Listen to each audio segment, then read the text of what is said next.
السلام عليكم ورحمة الله وبركاته. جولتي النهاردة معاكم في اليوم الأخير ليا في الأقصر وأسوان. اليوم ده أول ما طلعت من المركب بعد ما سلمنا الغرفة خلاص في اليوم الأخير. البازارات اللي راسي عندها المركب كانت لوحدها تحف فنية زي ما انتوا شايفين. ده البازار اللي قصاد المركبة بالظبط، وده شكل كورنيش الأقصر بالنهار، في استراحات وفي كافيتريات وغير شكله الشيك جدا. وصلنا النهاردة ليومنا بقى الطويل اللي هنزور فيه 4 معابد. طبعا عند كل معبد بنلاقي بازارات زي ما انتوا شايفين كده. احنا اول حاجة رحنا البر الغربي اللي فيه الوادي الملوك. البر الغربي ده فيه اكتر من معبد، ومن وفي ووادي الملوك في المقابر اللي كان بيدفن فيها الملوك بتاعة الفراعنة. فيها 64 مقبرة. ال64 مقبرة دول مفتوح منهم حاليا للزيارة 12 مقبرة. أي تيكت بتقطعها طيب زي ما بتاخد الوقت واضح زيارة الموقع ده 3 ازاي مكان أماكن ازاي بس. الصراع الاستراتيجي لحفر مقابر السببيه. السبب الاول عشان عمل مقابر داخل الجبال اللي هو صوت مش شيء مغير الشكل الرسمي للمقبره والشكل ايه؟ العربي. ركزوا معايا في المقابر دي كان عندي 3 اشكال في المقبره من الاول. الدوله القديمه اللي هو صناعه العرب. هو خطر مكان اللي هو ايه؟ الهرم. اشهد الهرم هو الشكل الرسمي للمقبره. وملوك الدوله الوسطى هي عاصمتها المنيا قرروا في تغيير شويه. قال لك انا هعمل حاجه اسمها مصطبه. يعني ايه مصطبه؟ يعني هرم لكن بدون المثلث الاولى كده. حاجه صعبه نسرع كده ده مصطلح. لكن ملوك الدوله الحديثه هم قرروا في تغيير الشكل المقابر ايه؟ قال لك يا عمي مقابر الفلوس فلذلك هم قرروا بحفر مقابرهم تحت الارض عشان يكفي هذه المقابر عشان ما توصلش هذه المقابر. يعني سواء هرم سواء مقبره سواء مقبره عند الدوله الثلاث اشياء دول او 3 اشكال دول هم 3 عناصر. مثلا الهرم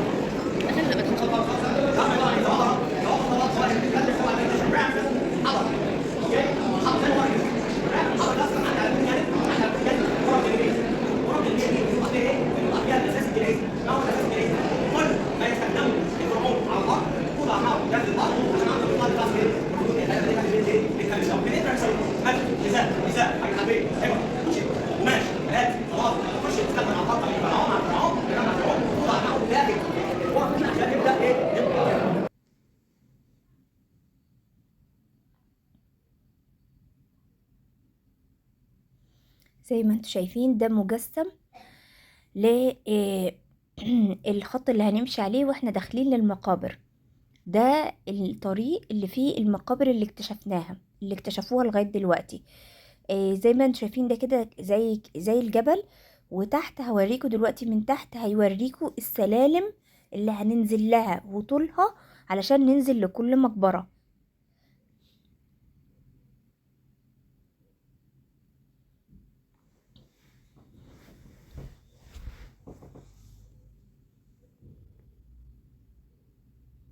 موقع لكي يصبح جبانه.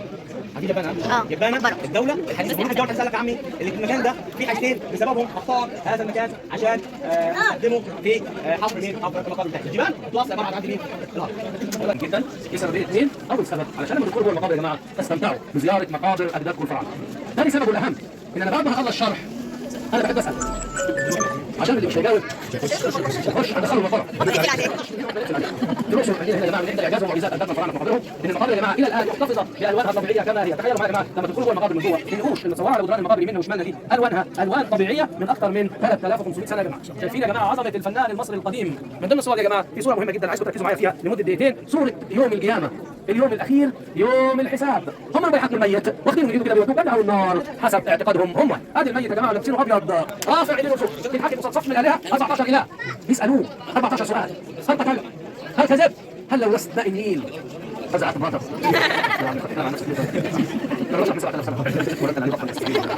طبعا هو هنا خايف من النار زي ما الاستاذ كده خايف من مراته. بيقول لا السبعه اللي قدام دول مصدقينه، السبعه اللي ورا لا. منين عرفنا ان السبعه اللي قدام دول مصدقينه يا جماعه؟ رافعين ايديهم ليه؟ بمفتاح الحياه. بيقولوا ايه؟ ستحيا الى الخلود. السبعه اللي ورا مش مصدقين ونازلين ايديهم لتحت. طب يعملوا ايه؟ خدوا الاله لويس ايده على الميزان حتى قلبه خفه الناحيه الثانيه حطوها يا جماعه. ريشه، برافو عليك. من الطبيعي يا جماعه القلب اتقل من الريشه، بس هو لو انسان خيال هيحصل العكس، وقلبه هيبقى اخف من الريشه ويدخلوه الجنه. ادي الجنه يا جماعه مصورينها ليله وزريس لابس ابيض قاعد على كرسي اخضر مستجيب للورود والطيور. اما النار مصورين حيوان خرافي اسمه عمعم. اسمه يا جماعه؟ لا مش عمعم، عمعم من بيظهر تحت الميزان. لو القلب هو اللي طب ده معناه ان الانسان ده قلبه يا جماعه وحش، مالك متغاظه منه انت كده تعرفيه وحش مثقل بالذنوب والخطايا. اما الحيوان الخرافي عمعم هيطلع على قلبه خلص عليه يبقى كده دخل النار. وده يا جماعه فكر المصري القديم عن الجنه وعن النار. صوره ثانيه مهمه جدا للتحليل، عظمه اجداد الفراعنه يا جماعه. العالم كله والعلم الى الان ما توصلش لسر التحليل اللي توصلوا له اجدادنا الفراعنه من الاف السنين. ادي هم كانوا بيحنطوا الميت. دي عمليه التحليل اللي حيرت العالم كله الى الان. التحليل يا جماعه كانوا مستخدمين ملح اسمه ملح النبرون، كان بيجيبوا من وادي النبرون، والملح في الوقت ده يا جماعه اصبح له اهميه كبرى لدى البيت المصري القديم، لدرجه ان البيت اللي كان فيه ملح النبرون كان بيت يدل على الغنى. طب احنا اخذناها ازاي الحته دي من اجدادنا الفراعنه؟ لما يكون في بيت جديد عروسه على الكوشه، يا اما ملوش عليهم فلوس يا اما ملوش عليهم ايه. طيب يا جماعه في صور ثاني متاخده زمان قوي. دي اول صوره لموميا توت عنخ امون محمود بس هو موجود حاليا داخل المقبره. على فكره يا جماعه الراجل ده من يوم ما توفى من اكثر من 3500 سنه هو موجود كما هو في مقبرته زي ما حضراتكم شايفينه كده. والخبر الجميل ليكم عشان حضراتكم تضحكوا وتهزروا كتير وتشوفوا مبسوطين يعني ان الراجل ده منتظركم جوه المقبره. صوره ثانيه للعالم البريطاني هاورد كارتر لحظه اكتشاف مقبره توت عنخ امون اللي يقال عنه ان مجرد ما اكتشف المقبره هو اللورد كارنر وحصل له يوفى او كما قال صبر وتوفى. صوره ثانيه للختم. طب ايه قصه الختم دي يا جماعه؟ اي مقبره بنحفر عليها لو تلاقينا ختم على بابها ده معناه ايه يا جماعه؟ ما اتسرقتش ما اتفتحتش. وده اللي حصل في المقبره الوحيده مقبره الملك توت عنخ امون. لما تلاقوا الختم ده على باب مقبره الملك فتحوا المقبره وجدوا كل الكنوز الذهبيه كامله بل مقدسه موجوده في الكنوز الحاليه يا جماعه. خلص مصر القاهره منها الجولدن ماسك القناع الذهبي 12 كيلو جرام ذهب من الذهب الخالص الفرعوني، اغلى قطعه اثريه في العالم كله يا جماعه. في يوم حبوا يعرفوا سعرها يساوي كام. دي تقرير كده انها لا تقدر باسم موجوده في المتحف المصري بالقاهره. صوره مين يا جماعه؟ الطفل المدلل حسين عبد الرسول. ايه قصه الطفل يا جماعه؟ هاورد كارتر يا جماعه 5 سنين يدور على المقبره لغايه ما فقد الامل انه يلاقيها. مين كان الممول؟ اللورد كارنفال. اللورد كارنفال قال له تعالى يا كارتر بقى 5 سنين اديك الفلوس ولغايه دلوقتي مفيش مقبره ولا حاجه، من النهارده مفيش فلوس. حزن جدا جدا اللورد، حزن جدا جدا كارتر. ليه؟ لانه كان متاكد ان مقبره الملك موجوده هنا اهو.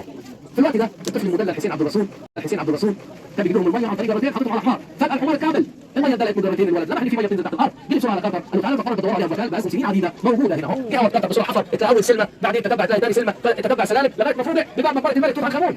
فرح جدا جدا هاورد كارتر، فرح جدا اللورد كارنفال. هاورد كارتر بيبص من باب المقبره مش صابر يفتح الباب. كارنفال قال له اللورد بيساله قال له عن الفلوس اللي دفعها، بيقول له ماذا انت راي يا كارتر؟ قال له اني ارى جبل من ذهب. قدامي 5 دقايق وخلص. اني ارى جبل من ذهب. بعد ما فتحوا المقبره يا جماعه طبعا اللورد كارنفال وكارتر حصلت لهم حاله ذهول من المقتنيات الذهبيه اللي في كل مكان. بس للاسف اول قرار اتخذه هاورد كارتر ممنوع من عندنا اي مصري يخش المقبره. ليه؟ كان عايز يظبط امور، ولكن كان عندنا هنا محافظ كان اسمه مرقس باشا. مرقس باشا ده اول ما سمع يا جماعه جه بسرعه ضبط المقبره. الكلام ده زعل كارتر وزعل كارنفال، ولكن مرقس باشا كان محبوب لدى شعب الاقصر. جه طبعا الشعب الاقصر كله جه مع مرقس باشا ونهى عليهم العيد الصعيدي قالوا احنا مش متحركين من هنا مكان المقبره بتاعتنا وبتاع جدودنا مش مخلوق هياخد حاجه. فعلا 5 دقايق وخلص. ماشي لغايه ما ايه؟ لغايه ما رقموا كل قطعه وسلموها للحكومه المصريه. ومن هنا في سؤال مهم جدا، من هو المكتشف الحقيقي لمقبره توت عنخ امون؟ هم يا جماعه منعوا فلاش ليه داخل المقبره يا جماعه حفاظا على كنز الالوان اللي قدام حضراتكم دي. لما زادت طلبات من كل جنسيات اجانب مصريين على المقبره دول بالذات انحفوا على الالوان. عملوا ايه يا جماعه؟ جمعوا اهم واجمل صور المقابر كلها 21 صوره حطوها في البوم جميل جدا في خريطه مصر كل المعابد اللي حضروها وزرتوها لغايه اسوان. خريطه المكان كل المقابر عرضوها للبيع بس مش بيع مخفضه للمصريين فقط. 21 صوره عملوهم 100 جنيه. عملوا حاجه ثانيه اللي بيدور على شريط فيديو يا جماعه جامع اثار مصر القديمه. هذه النسخه الوحيده اللي اصدروها اكاديمي جايبها معاكم من الاهرامات. مره بكل معابد ومقابر مصر معبد معبد عامل بس شامل للمعابد والمقابر المصريه لغايه ما يوصلكم اخر معبد على حدود السودان معبد يا جماعه ابو سمبل. ايه الجميل في الفيديو ده يا جماعه؟ انقاذ معبد ابو سمبل من غرق من الميه من بحيره ناصر عن طريق ايات اليونسكو. الاجمل انه برنامج تعليمي مهم جدا جدا للاطفال الطلبه. ليه بقى؟ لانه فيديو صوره عربي انجليزي فرنساوي الماني في 9 لغات دوليه. نعملوا 100 الصور 100 لو خدنا الاثنين على بعض هنا بدون هدايا كل هديه قيمتها 100 جنيه بس بتاخدوها منحه من هيئه ترشيد السياحه. اسمعوا حضراتكم يا جماعه مقبره اسمها مقبره الفتاه جميل جدا مقبره خرافه ما كانش حد يشاء الا وسائل وزراء وراء. العمله الاخيره فتحوها للجميع بس بزاف غالي جدا. هنا كل لما بتطلبوا مقبره الفتاه يا جماعه جمال الوانها جمال على ايد العلم المحطوط على ايدكم الشمال اكنه هنا حقيقي يا جماعه. عايز تقرا تاخد منه جمال وجمال الوان وجمال الديتيلز بتاع العلم اكن حد فرعوني لسه خلص المقبره النهارده ضيفنا هديه ولاد البلاد. اخيرا السنه دي فكنا مفاجاه حلوه عملوا لنا البوم نادر جدا جدا عن يا جماعه المعابد والمقابر المصريه زمان هي مدفونه وهي مكانها زي معبد حتشبسوت هو مدفون حوالين البيت والناس تاخذوا المعبد من جوه ومسلم منه. لو لاحظتم تبين غرقانين في الميه في ناس بتعوم كده قدامهم. معبد فيلة في اسوان فوق صف النيل قبل ما تعوز على الغوطه النيل. معبد كرنك هو مدفون وهو الان معبد الاقصر. زرتوا معبد الاقصر يا جماعه؟ بصوا كده المعبد القريه ساكنه جوه المعبد من جوه ادي بيت دورين والحاليه وهي جوه المعبد من جوه على صرح. شفتوا مساله واحده بس انتوا الثانيه اللي حتى عنده موجوده فين؟ في فرنسا باريس قدامكم. اللحظات الاولى لنقل الكنوز الذهبيه من داخل مقبره الملك توت عنخ امون. بصوا بقى الاهرامات لما كان النيل قريب جدا جدا منها والناس ساكنه في الاهرامات. الناس كانت بتزور الاهرامات بالمراكب بتاعتها. ابو سمبل لما زاروا ستار الرمل عن واجهه المعبد وظهرت اعظم واجهه معبد في العالم كله معبد ابو سمبل. مين زار ابو سمبل بعد كده؟ طب ايه جميل اسمه ابو سمبل معجزه الشمس. الشمس كانت فقط على وجه الملك رمسيس الثاني مره يوم ميلاد ومره يوم تتويج وسمى حاجه مع ابو سمبل ويقف قصاد العظمه دي ويركز في الاربع تماثيل للملك رمسيس الثاني المرسومين على جنيه مصر. ركزوا معايا يا جماعه اللي واقف قصاد العظمه دي. بصوا كده على اول تمثال للملك سنه صغير سنه 20 سنه شاب لكن روح الاخر واحد يا جماعه عجوز من عظمه النحت المصري القديم اللي ينحت المراحل الروميه للملك رمسيس الثاني على القدم. وده دل على شيء يدل على براعه واتقان ودقه الفنان المصري القديم في النحت والسيمتريه. مقابر وادي الملوك زي ما هتشوفوها دلوقتي ده بدايه الاكتشافات او الهول الحاجات دي كلها فوق سنه دول 4 حاجات يا جماعه اي حاجه منهم سعرها 100 جنيه بس ياخد الاربع حاجات على بعض بدل ما يدفع 400 جنيه. سنه المصريين اليوم تخفيض النص يدفع 200 جنيه فقط بس البيت اللي فيه طالب او طفل هيئه ترشيد السياحه عملوا تخفيض 50 جنيه كمان بيدفع 150 جنيه فقط وياخد كل حاجه. لو حد حابب يا جماعه الحاجات دي مش قصد البيع لو حد حاببها اوكي مش حاببها خلاص مفيش اي مشكله عشان في ناس ما تعرفش تساعد من ورا كده بتقول عرفنا مش عارف قد ايه مالهاش لازمه. فاللي عايز يا جماعه اللي حابب هو المندوب اللي مش حابب خلاص اوكي.